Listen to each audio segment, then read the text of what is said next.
Sa Zamboanga City, itinurn over na sa kinauukulang ahensya ang mga narestong menor de edad na sangkot sa viral video ng mapanganib na pagmamaneho at malaswang asal.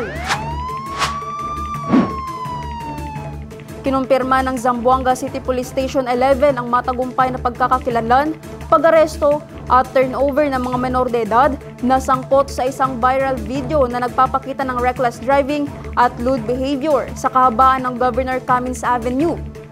Alinsunod sa tamang proseso, agad na na-turnover ang mga menor de edad sa City Social Welfare and Development Office upang mabigyan ng kaukulang intervention programs, counseling at gabay batay sa umiiral na batas.